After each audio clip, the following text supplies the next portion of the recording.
Chicago, Illinois. Although he hasn't seen his home country in more than a decade, modern technology has made it easy for Abdul-Jabbar Amanullah to stay in regular contact with his family in Myanmar's remote Rakhine state.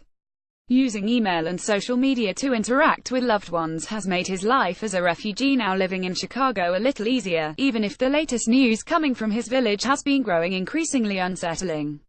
"They are telling me the situation is becoming even worse because the military has them surrounded," he told VOA. For all that the technology has given him, however, it also has fueled his greatest fears. Hundreds of thousands of ethnic Rohingya have been fleeing attacks in Rakhine in recent weeks. The last contact Amanullah had with family in his village is a blurry, 11-second video of towering flames. Footage, he says, shows his village burning to the ground after Myanmar military forces came through. "We don't know who set fires," Amanullah explained, though he suspects it was the military or groups aligned with them.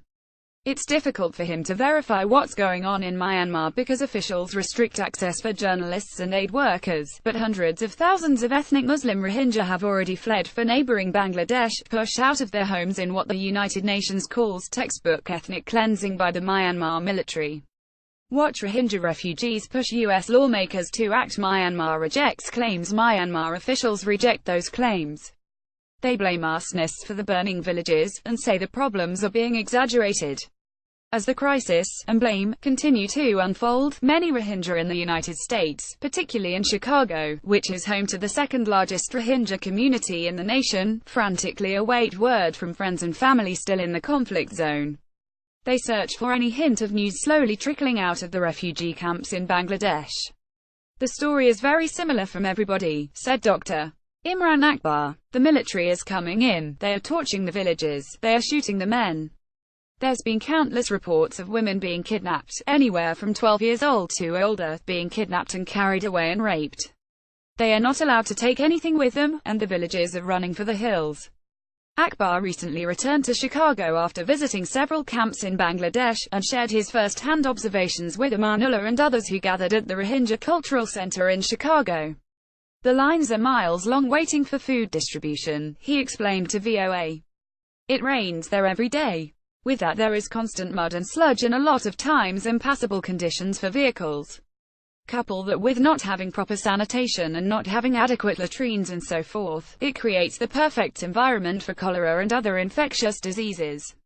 Durban meets with Rohingya in Chicago armed with pictures and first-hand video accounts. Akbar is taking their case directly to the U.S. government through Senator Dick Durbin, who listened to Akbar's observations, as well as concerns from other Rohingya who gathered to make a direct appeal for U.S. action in the home country.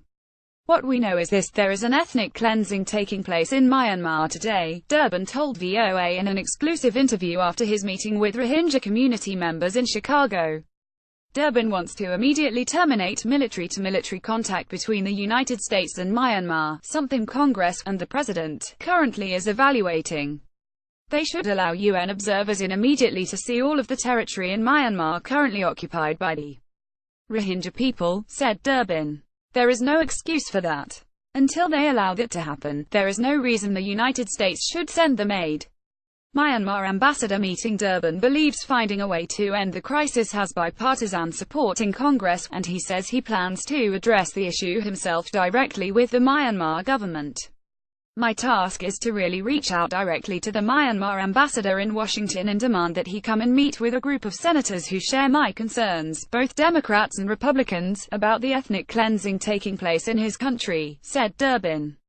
Secondly, to join with Senator John McCain and others on both sides of the aisle to say the United States will not be complicit in this ethnic cleansing. "We are going to cut off assistance to Myanmar if they refuse to allow UN observers, and if they continue to participate in this ethnic cleansing. Need immediate action." As Abdul-Jabbar Amanullah seeks further news, or videos, from those in his home village, he hopes that whatever action the U.S. government takes isn't too late to help his family. "The military is still doing the same thing they did before, setting the fires, killing the Rohingyas, so our first target is to stop this kind of stuff," he said. "So that is my hope to Senator Durbin. He can raise his voice and tell Congress and our president to take immediate action with the Burmese government. Action he hopes that ultimately will lead to the end of a still unfolding humanitarian crisis, which already has forced more than 500,000 people from their homes."